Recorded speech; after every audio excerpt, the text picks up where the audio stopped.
Hey, and welcome. This is actually the third in a series discussing how to utilize the OpenAI Assistants that was recently announced at the Dev Days back in earlier in November. I've done a couple different videos so far where I walked through the diagram you see here and kind of talked about how you can utilize the API to generate assistants and kind of how it all works and fits together. So if you haven't had a chance and you want to learn more about that, definitely go back and watch those videos. In this particular video, what I plan on doing is kind of trying to bring this together and talk about exactly how these assistants actually fit into everything else we're doing. So there are a couple different technologies that were introduced. One was GPTs, custom GPTs. That essentially is an add-on to the ChatGPT front end. And then you have assistants, okay, which can utilize our GPT models. We can ask questions to our files, similar to what we did with Chat My PDF and all these other things you used to see.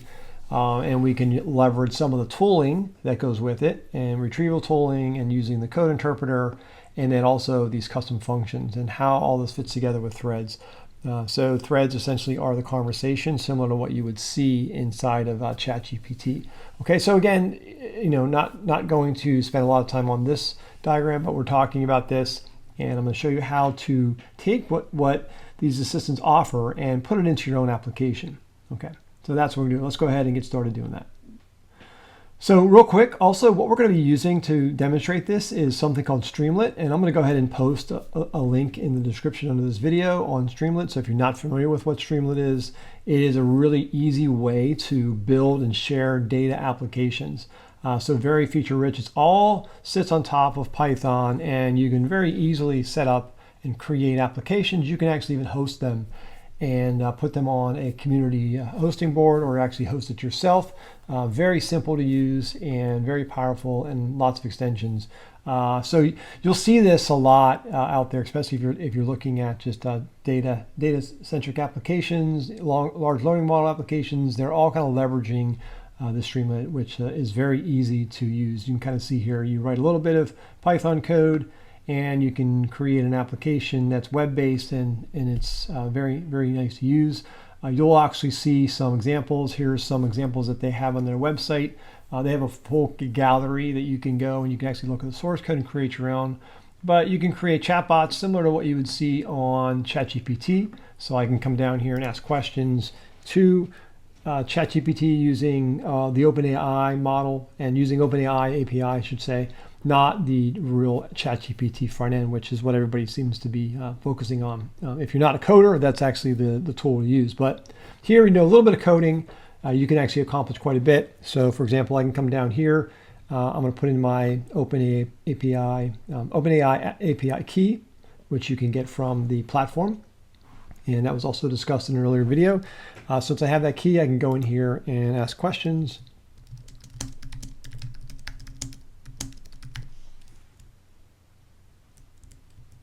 What is the meaning of life? And it's going to go out and do just similar to what you would see in ChatGPT, right? But this is a custom application that I can write, and we're going to leverage Streamlit to do our application. Okay, what I'm going to do here is show you how we can create an assistant and use it within our application using Streamlit. So first thing, let's go ahead and create the assistant. I'm not going to use the API this time. I'm actually going to use the front end so you can kind of see how it works this way. So what we're going to do down here is, and again, I'm logged into the OpenAI platform, and here I can get to my assistants and files and other capabilities and see other things like usage and such. Here's also where you get your API keys. All right, so let's go ahead and create our sample assistant that we're going to use. And I'm going to come up here, and we're going to create an application that will allow us to ask questions about company information. So we'll say that this is an investment type of application where you can ask questions about companies and get back investment advice based on that company. All right, and what we're going to do here to keep it simple is we're just going to call this one investment helper. Okay, and then we're going to give it some instructions. So the instructions we're going to give it are essentially very similar to what you would do in ChatGPT as far as the prompt goes. So we're going to tell it you are an investment advisor designed to answer questions and respond to inquiries related to companies we do business with. You can only answer questions about the documents that we have uploaded. Anything else, you should respond with, we don't know, we don't do business with that company. So essentially, we're trying to put up the instructions so that the assistant knows how to respond to requests. So we only want it to respond to requests for data that we know of. All right, I'm also going to pick the model here. So to keep it simple, I'm going to choose the ChatGPT 3.5 Turbo 1106. That one is not bad. There's some better ones out there, but in order to conserve cost, this is a really good model to start with. So unless you really want very specific results, like production style results, then you might want to choose GPT-4. But this is considerably more expensive, and for testing purposes, the 3.5 Turbo 1106 works just fine. We're also going to set this up right now to support retrievals. And here's where we're going to tell it our documents. So we're going to go ahead and add our document with our information. I'm going to bring this up. And I am going to choose a single document here, which happens to be the Tesla annual report. So it has all the details, the financial details of Tesla from 2021 year. So this is all the details about the Tesla Corporation. So these are typically filed with different organizations, financial organizations and such, to kind of show how the company is doing financially, and kind of show you here a second what that would look like. So here is that document. It's the Tesla document that we give to the Securities and Exchange Commission, Form 10Q, which is part of their required filings. And it's got a lot of information here. I'll just kind of scroll down and you can kind of see all the financial information about Tesla. And this is again for one specific fiscal year of Tesla. A lot of good information in here, right? So all kinds of summary information for stakeholders or stockholders and so forth. So we're going to ask questions about this document, and we're going to use the assistant to help us do that. So this is the document that we uploaded. Okay, so we are going to do retrieval. There's our document. We'll leave everything else as is right now. Later on, I'm going to come back and actually add a function in here, but for right now, I think this will at least get it started. So we're going to go ahead and save this. And what we can do once it's been saved is we could obviously use it to test it out here. Also, but we're going to use our tool we're going to create to do the testing. So what I want to do here is when you create an assistant, you're going to want to grab its ID. So this is important. We're going to take this ID and we're going to use that in our program. All right, so here I am in Visual Studio Code. I've got a very simple little Python project here, and it's got one Python file. It's got a requirements of text file. These are the requirements or the packages that this application is going to use. Obviously, we're using OpenAI. We're going to use the Streamlit interface, and we're also going to use something called python.env, which will allow us to retrieve environment variables that stores our secrets, which are going to be namely our API key. And then we're also going to include Y Finance, which is Yahoo Finance. That will allow us to query the information about companies using Yahoo Finance financial services. Okay, so it's pretty easy to use. We can actually pass it a stock ticker value, and it'll give us back a stock price. So that's what we're going to demonstrate towards the end here. All right. So first thing is there's an env file. So this again is what python.env is going to use. It's going to allow us to retrieve these fields so they don't get checked into source code. So you typically want to store these in a .env file and then do a ignore, I should say, get ignore, so it doesn't actually get checked in to your version control. All right. There's happens to be my API key. Don't worry, I'm going to change that once we're all said and done. And here's where we're going to put our assistant ID, and we're going to use that because later on when we actually try to talk to our assistant, we need to have that ID so we can create, just like we did in those previous videos, we can actually create requests in a client that talks to that assistant that we just created. So this is the unique ID for our specific assistant. All right. So most of what we're going to do is going to be in our app.py. So this is our main Python code. And you can kind of see here, I'm just going to scroll down real quick and show you just how much code's here. It's really not a lot. about 113 lines of code. That includes not only all of the logic for calling OpenAI Assistants API itself, but also all of the logic to create our front end using Streamlit. And again, I'm not going to cover too much on the Streamlit side. I'm going to focus primarily on how we are using it to interface with our assistant that we just created. So easy to get started here. So now I'm going to just kind of run it real quick and show you what this looks like so you can kind of see how the user interface looks. So I'm going to type in Streamlit app.py, hit enter on that, and that's going to bring up the front end. So this is our application. So it's very simple. It's got a little header here, Smart Investment Advisor. It's got my OpenAI key here. And then what we can do is actually start the chat here and create a thread and start talking to our assistant. So just to kind of show that this is working, let me go down here and I'm going to say, what company do we know about? And this should go into that document, that Tesla document, and summarize kind of what's in there. Now on the left-hand side, you're going to see this status here. I'll talk more about what this is in a second, but that's kind of showing us the status of when OpenAI is ready for us and has completed their request. All right, so here's what we got back. The company we have information about is Tesla, which is registered in Delaware and listed on the stock exchange. And there is, sure enough, that's the Tesla trading symbol. And we'll come back to that in a second too. So it's all working. So we have created a very simple application. We now have it talking to our assistant, and we can ask questions just like we could any other chat type of chat style application. All right. Let me show you real quick what the code looks like. Again, let's walk through how this is all put together. All right. So here are imports. We're using Streamlit. We are using the OpenAI. We've got a couple other libraries that we're using. Here's our Yahoo Finance, which we're going to use in a bit. And here is the libraries that we use to load our environment variables. So we're loading both our API key and our assistant ID as environment variables. And then we're using them and storing them as variables. All right, so we're storing them as variables. We're then creating an instance of our OpenAI client. So very similar to what we did in earlier videos. And then what we're doing is we're setting up some session information that Streamlit needs to keep track of things such as files, starting the chat, threads. So again, very important that we keep track of the thread ID. So these are how Streamlit manages state. You have to have this is kind of used later on as far as processing goes. The way Streamlit works is it always runs from top to bottom. So every time you refresh, it's always going to start at the top.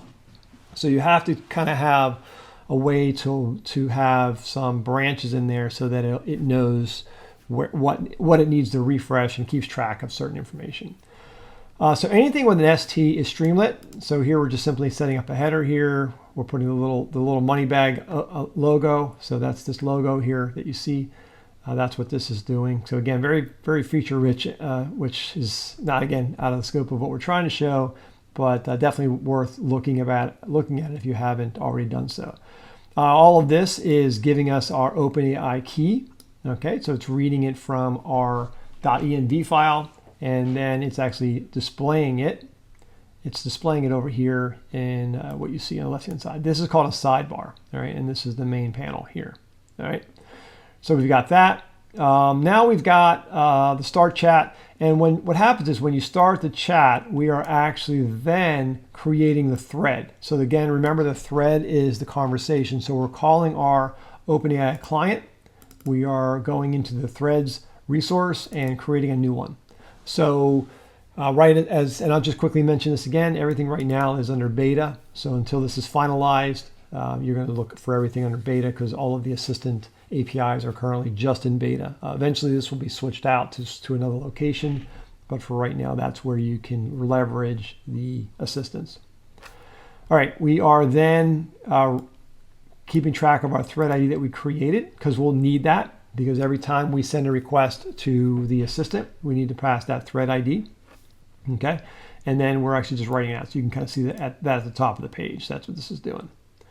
All right, now the rest of this is really going through and maintaining that chat interface. So it's taking the messages that we have, it's then iterating through those messages and displaying them on the page. So every message that you see here is being displayed based on that logic, right? So all of the AI messages and our user messages are all going to be displayed here, just like you would expect to see in a chat style application.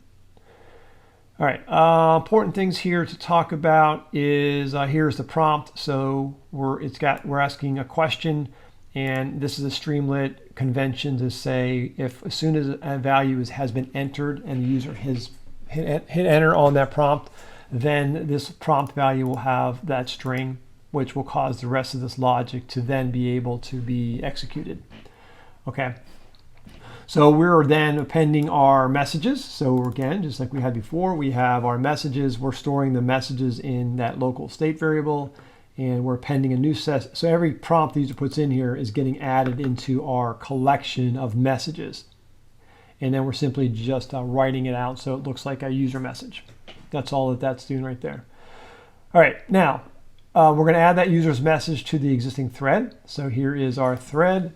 We're adding the user message, and then we're taking the prompt and adding that in there and just like we did before. So we're creating a new message inside of the thread. And then again, we're going to then take that set of messages, that entire thread, and we're going to send it to the client. We're going to create a run. Okay, so going back to that document that we talked about earlier, right? Here is where we are taking what the user puts in here, putting it into the thread, and then we're going to send that thread to the run, and that's going to then call our assistant with whatever model, whatever files, whatever tools that we specified, and give us hopefully eventually a result. All right, so we are then running it, and we've given it some instructions. We made sure we have the thread ID that we were storing, and we also have our assistant ID. So those are two important elements that you have to have when you create your runs. You have to tell it what thread that it's using, and you have to tell it what assistant that the thread goes with. So both of these kind of go hand in hand. All right, and along with other instructions that can help with making sure that the assistant does what it's supposed to do. So just like before, once we hit run, we then need to check the status. And we're going to have a loop here essentially waiting for the status to be returned. And remember that the way it works is the run status is going to stay as either queued or in progress. And eventually, once it's done, we'll get back a status of completed. So that's what this loop is doing. It's simply waiting and rechecking the status every second to eventually see when we get a status of completed. And that once we get that status, we know that the AI is done, the assistant has completed the job. We can then reach in and get the list from the run. So we can go back and say, go get the message from that thread, and then we can essentially put those messages and write them out. This is simply writing out those messages back to our UI. Okay. Real quick, I'll talk briefly. We're going to come back to this in a second, but let's run it again and kind of show you. And again, this is why we were seeing those statuses in the sidebar, because I just simply wanted to write that out so we can kind of see some context of what's going on. So once we hit start chat, you'll see the thread ID there, and I can come in here and ask an additional question. How did COVID impact Tesla? Right, which was one of the pieces of information that's actually in that document, one of the notifications. So I just want to see how that works. So you can kind of see it's queued, it's in progress, and you'll see it's continuously every second checking for in progress.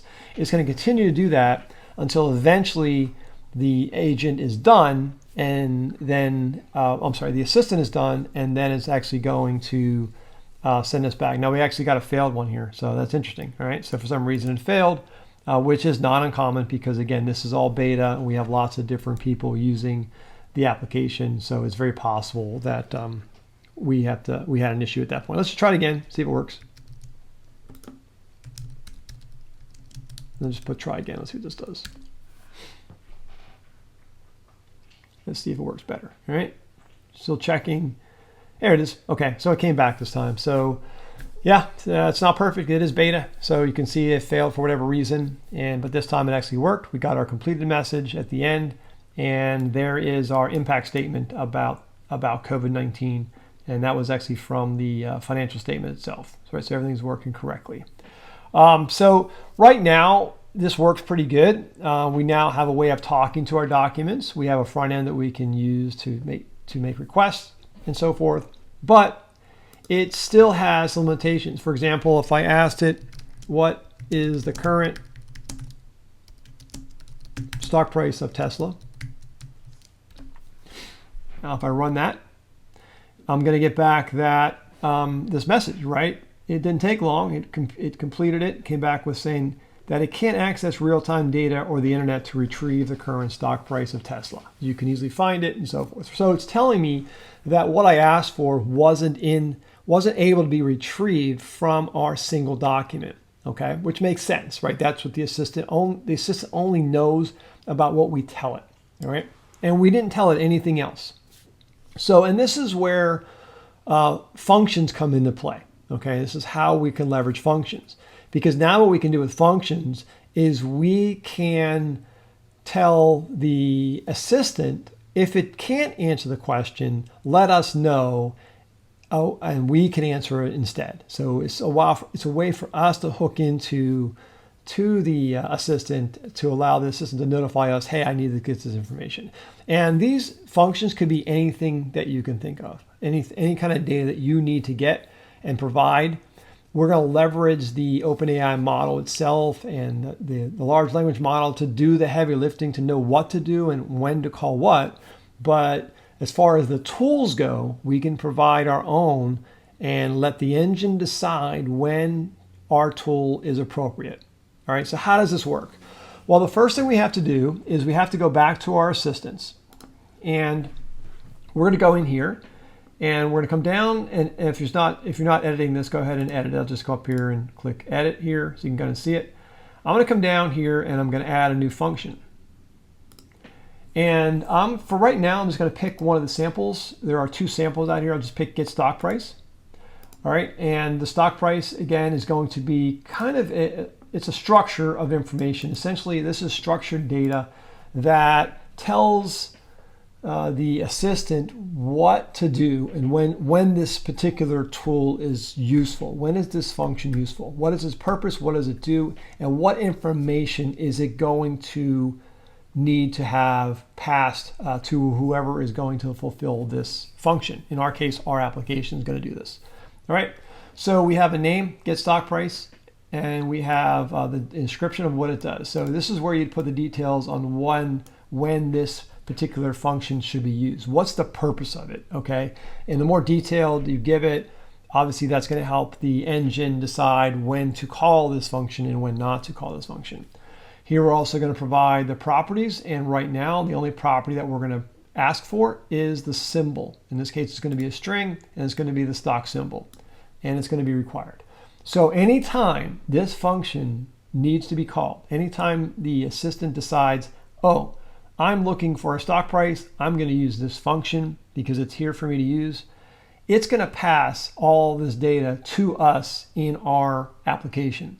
And it's going to pass in this case, a single piece of data. It's going to be the symbol that we're asking for. So whatever the stock symbol happens to be, the assistant's going to pass in the actual symbol itself based on what company we're talking about. It's smart enough to know how to do that. And then it's up to us to then go the rest of the way and actually make it work. All right, now in order to do this, we're going to make a couple changes. One is we need to take this loop here, which essentially was right now was just waiting. It assumed everything was being done for us, and it's waiting for a completed or failed message to be passed back, and then it's reading the messages that it received. But now we've got this new thing that's going to happen, and that is we're going to have another message which is requires action. Okay, so that's our signal.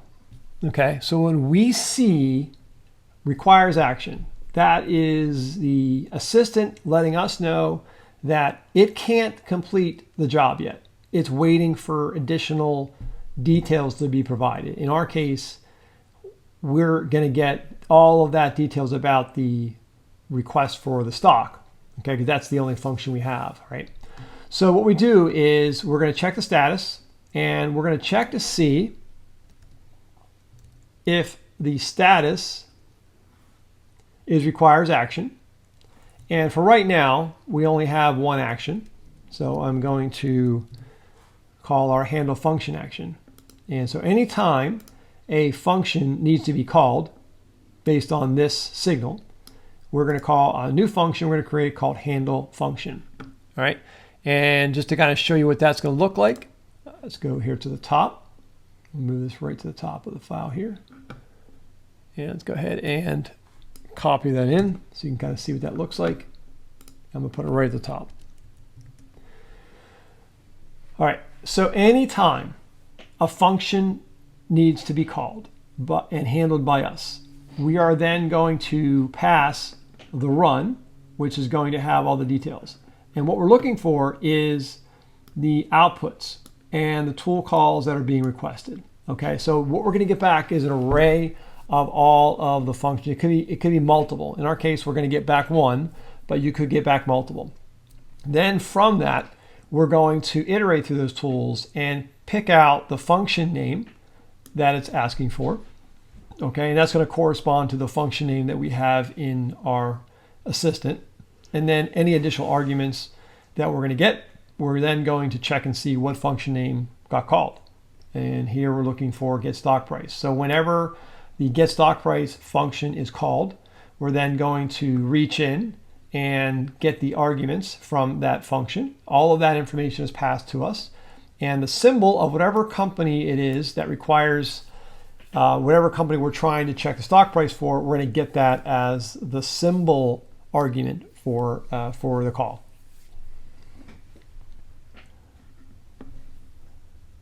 So once we get that symbol, we're then in a position now to figure out and get the stock price. And so this is where we're going to leverage that new function.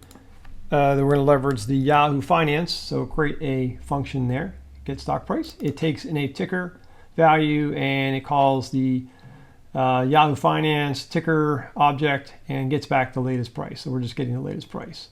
All right, so now once I have that, so anytime this function gets called, I'm going to get the symbol, I'm going to pass it to the get stock price, we're going to get back the new price, and we're appending it to what is called the tools output array. So this is where we send back all the details of what happened, what we got back to OpenAI, right? So it's not just calling a function, it's calling a function and making us do something, but it also has the ability for us to communicate back, hey, here's the end result of whatever it is we asked to do. In this case, we're going to give it back the stock price that we got. It could be anything that you're sending back to it.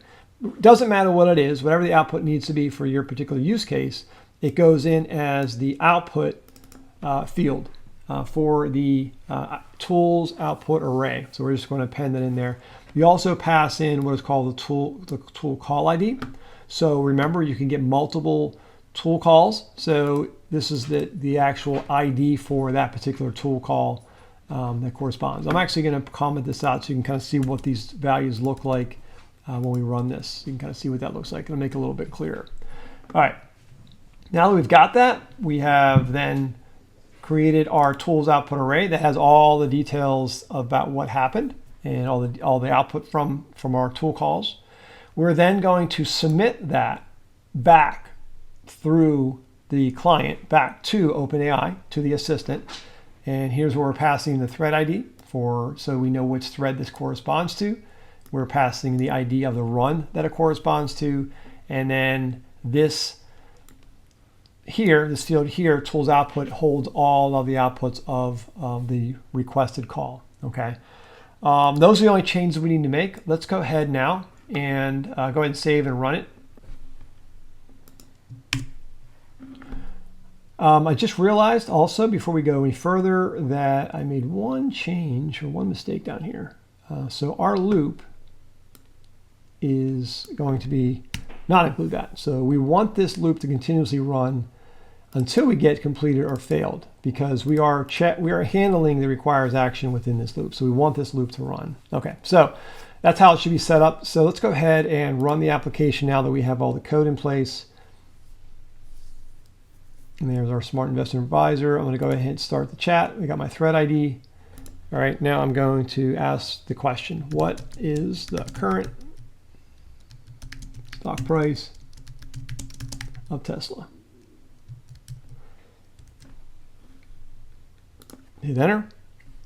There it is. It's queued. It's in progress. There it is. Requires action. Get stock price for Tesla completed. The current stock price for Tesla is $234.30.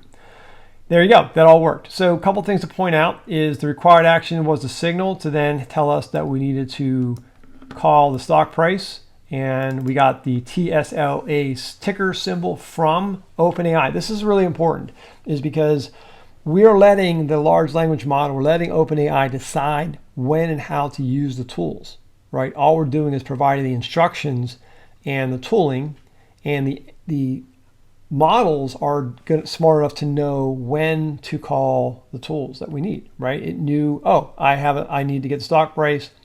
It knew it had a tool to do that.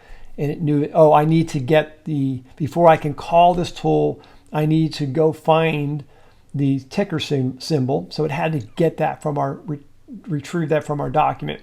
So it kind of knew the order in which it needed to do things in order for everything to work, right? So this same model can be blown out into many other types of functions, not just something simple like this, but you can add in many, many different types of tools. The key really is making sure that you put really good instructions so that the assistant knows when it's appropriate to call your tool. Okay, that's important. When it's appropriate to call your tool or function, or you want to call it, when it's appropriate, you have to provide it the detailed instructions so it knows how things work.